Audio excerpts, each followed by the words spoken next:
novo, né, muito obrigado pela oportunidade. Eu vou conversar com vocês agora a respeito de cistectomia robótica e derivações intracorpóreas. Será que a gente está pronto para prime time? Basicamente, então, a gente vai falar das técnicas robóticas, tanto para cistectomia como para derivação intracorpórea, como é que a gente maneja esses pacientes no período perioperatório, particularmente com relação às neobexigas, resultados funcionais, como é que a gente melhora o desfecho desses pacientes com esses protocolos de ERAS, falar um pouquinho sobre curva de aprendizado, custo e também qual que é a nossa rotina na USC. Então, basicamente, nos anos 90, quando se começou a fazer laparoscopias, tentou tudo por laparoscopia, e a parte da cistectomia era feita assim, do ponto de vista de equivalência oncológica, de situação de margem e também remoção de linfonodos e mesmo nos linfonodos positivos com relação à cirurgia aberta, em centros de excelência se conseguiu fazer isso por laparoscopia. Do ponto de vista da derivação urinária, trabalhos da Cleveland Clinic, que o Dr. Kauk foi realmente uma pessoa que fez um trabalho muito bom, mas a cirurgia de reconstrução urinária por laparoscopia é muito extensa, muito complicada, precisa de muita habilidade e tem muita chance de dar problema. E a fase 4 é como é que prospectivamente a gente consegue validar esses achados do que foram descritos de maneira retrospectiva. Qual que é a fonte de morbidade da cistectomia como cirurgia? Certamente está muito associada com o trabalho intestinal que é feito para se fazer a derivação urinária. Do ponto de vista de equivalência oncológica, do ponto de vista de segurança, o Dr. Pavlov também mostrou os ensaios clínicos randomizados do Sloan Kettering, e realmente o accrual de pacientes parou. O desenho do trial era um trial de superioridade, então em nenhum momento se poderia mostrar a superioridade da cistectomia robótica sobre a aberta. O Razor Trial, que era o trial liderado pelo Dr. Parekh, ele accruou todos os pacientes, e era um trial de não inferioridade. Tá aí a grande diferença entre o trial do Sloan Kettering e o Razor. Com relação à derivação urinária, nenhum desses ensaios clínicos randomizados faziam, os pacientes que eram submetidos à cistectomia robótica, nenhum deles foi submetido a uma derivação urinária intracorpórea robótica. Então, de novo, como é que a gente consegue evoluir para fazer o procedimento totalmente robótico, totalmente de maneira intracorpórea? É um procedimento mais desafiador, provavelmente vai demorar mais tempo, principalmente no início da curva de aprendizado vai demorar muito mais tempo, e depois se você está bem estabelecido, bem azeitado, vai demorar mais tempo ainda, e pode potencialmente, a derivação urinária robótica pode apresentar uma taxa de complicação maior.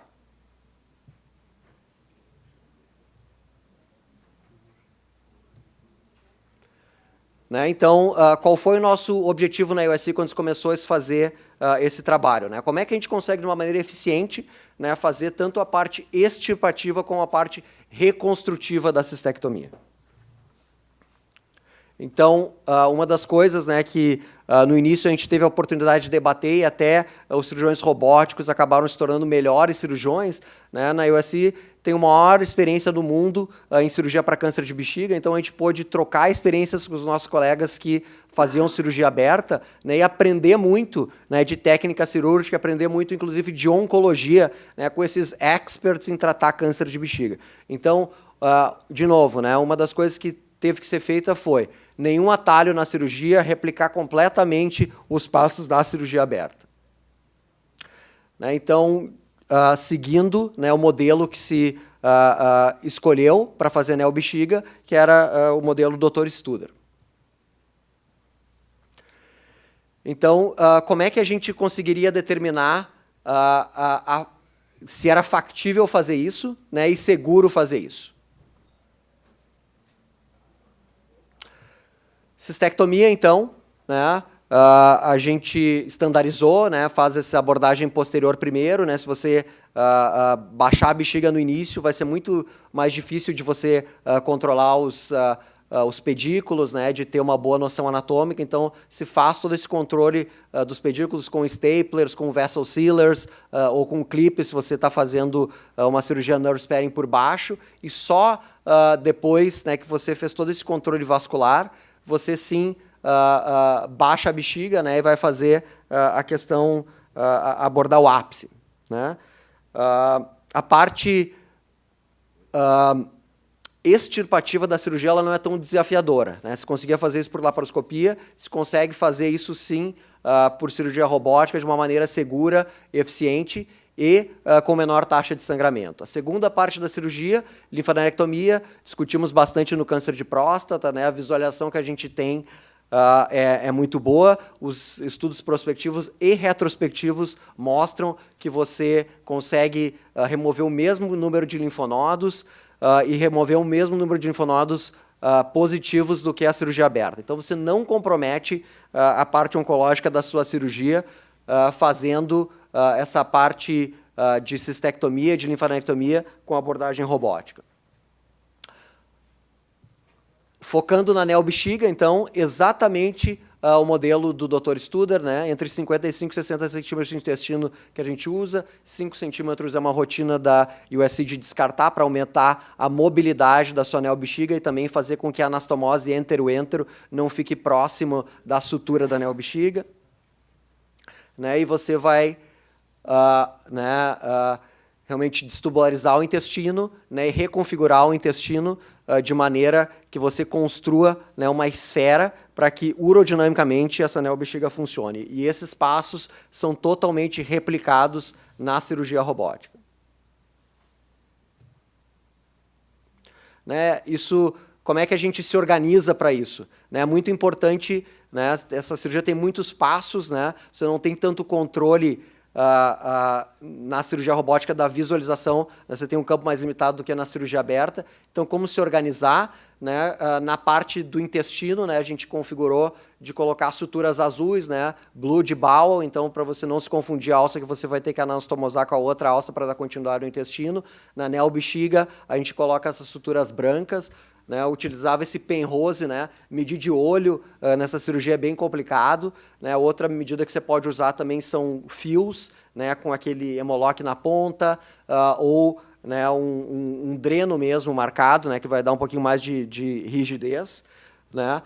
Outra maneira tecnológica que você pode utilizar, né, nessa cirurgia para ver a vascularização, né, eu mostrei brevemente a vascularização do ureter antes, testada com Firefly e ICG. Você também pode testar a vascularização do intestino, né, quando você está selecionando né, o seu segmento que vai usar para o conduto ileal ou para a neobexiga, e também o segmento que você vai ter que fazer a entero-enteroanastomose, né, você pode usar o Firefly para acessar a vascularidade e a viabilidade desses segmentos. Né? Do ponto de vista de configuração, né, essa rotação, né, que né, pode ser um fator de confusão na cirurgia, né, que né, você tem que rodar a sua neobexiga depois que você reconstruiu a parte posterior, né, para que urodinamicamente, quando você fechar essa a neobexiga funcione bem. Né, de novo, como é que a gente faz isso? Né? Você vai ter um segmento de intestino que é relativamente longo, né? Se você começar já com a sutura contínua, né, provavelmente esses segmentos intestinais eles não vão ficar parelhos. Né? Então, você divide esses segmentos, né, com esses pontinhos de Vicryl, né, para que depois, quando você venha com a sua sutura contínua, você consiga emparelhar bem os segmentos intestinais que vão ser usados para reconstruir a sua neobexiga. A parte crítica da cirurgia, né, depois que se faz esse posterior plate, é realmente a parte da uretra. Né? Essa é a parte crítica. Né? Nessa parte, né, você tem que tirar um pouquinho o paciente de Trendelenburg, na verdade, tirar bastante, né, para que diminua a tensão e você consiga levar a sua neobexiga muito próximo da uretra. né? Mesmo na cirurgia aberta, às vezes, isso aí é um pouquinho complicado, né? É uma parte tensa, né? Se a bexiga vai descer ou não, né? E na cistectomia robótica, a gente consegue, né, com algumas manobras, né, levar essa neobexiga o mais próximo da uretra possível, né? E daí a gente faz um Rocco Stitch e depois, eu gosto de usar Villock, alguns colegas meus gostam de usar Monocril, se faz a anastomose, né, com a técnica de Van Velthoven, né, que a gente usa para próstata também, para fazer a uretra da neobexiga e já com o fio que sobra, você começa a sua sutura anterior.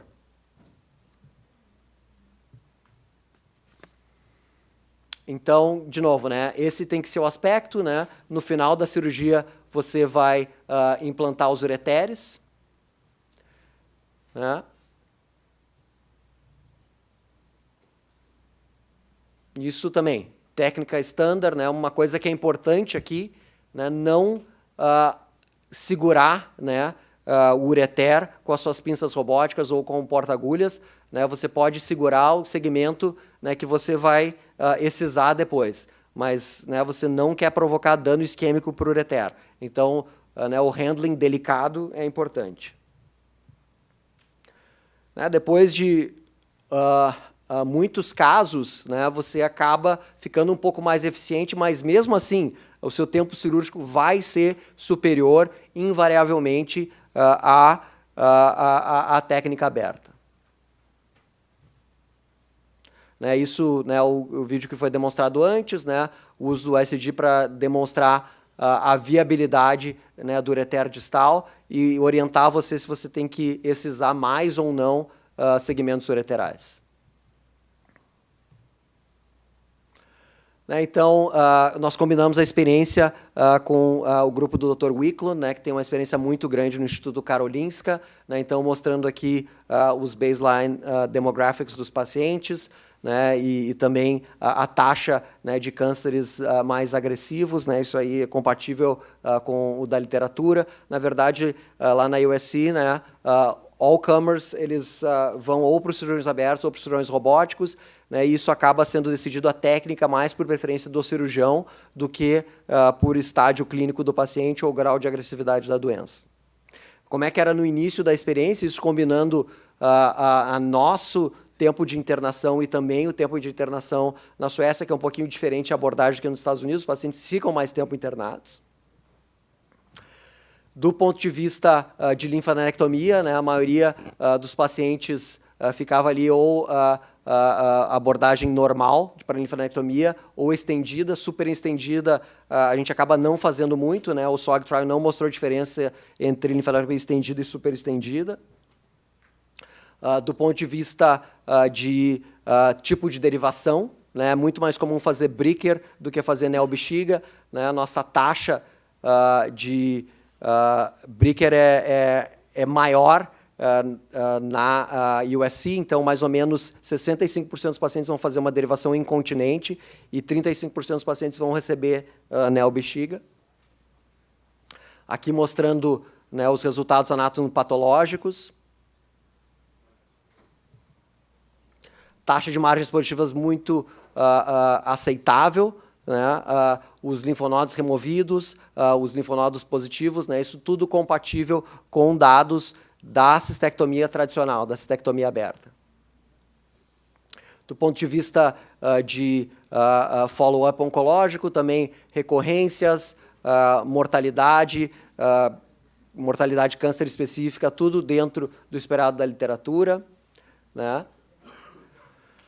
Do ponto de vista de complicações, né? Então, isso também é uma preocupação, né? Aqui a gente classifica as complicações pelo padrão de Clavian, né? E as complicações são realmente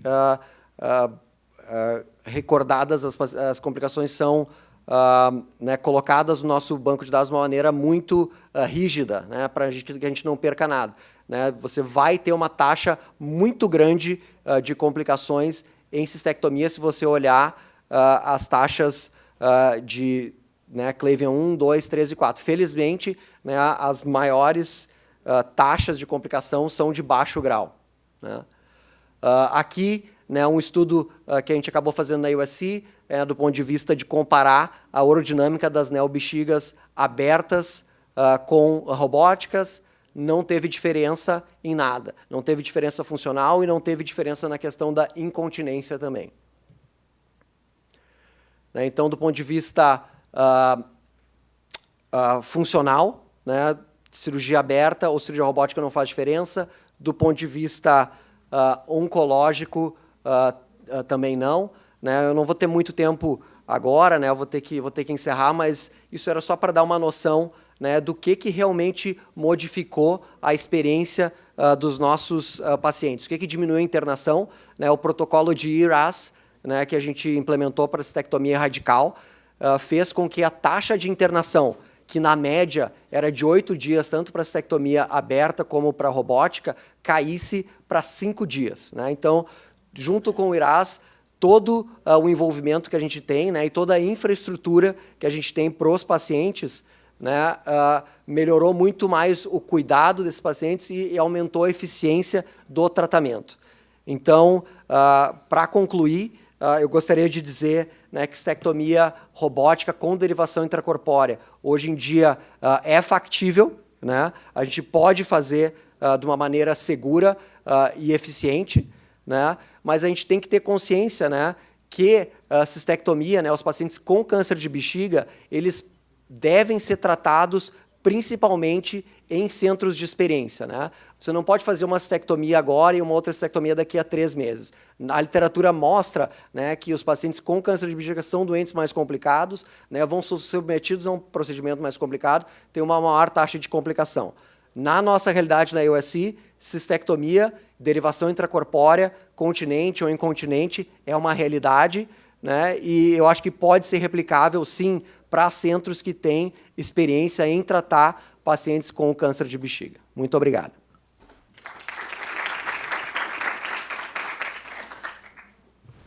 André, normalmente, originalmente o estudo usava 45, 50 centímetros para fazer tudo, incluindo a parte que fica fechada e 40 ou 30, 15, 30 para fazer a destubularização. Tu propôs 60. Todos os casos abertos em que a gente usou 60 fica grande demais depois, e muitos têm problema de esvaziamento com resíduos acima de 150 e às vezes cai e dobra o reservatório. Já observasse alguma coisa nesse sentido? Assim, a minha experiência aqui também era com menos centímetros, né? Mas uma coisa que o pessoal da USC fazia de rotina é esse descarte de um segmento, né? Que é um segmento de 5 centímetros, mas na prática vai ser uns 7 centímetros. Né? E esse 60 centímetros é contando com esse segmento de descarte. Né? Entre 5 e 7 vão ser descartados, né? Você dá mais um tiro de stapler ali, e isso faz duas coisas. Né? Número 1, né, dá mais distância, né, entre a sua anastomose entero-entero e a neobexiga, né? E número 2, aumenta um pouquinho mais a mobilidade da neobexiga também. E faz com que ela chegue mais fácil lá na uretra. Mas eu concordo contigo que isso é uma preocupação, né? E muito por isso que a gente parou de fazer as coisas no olho também.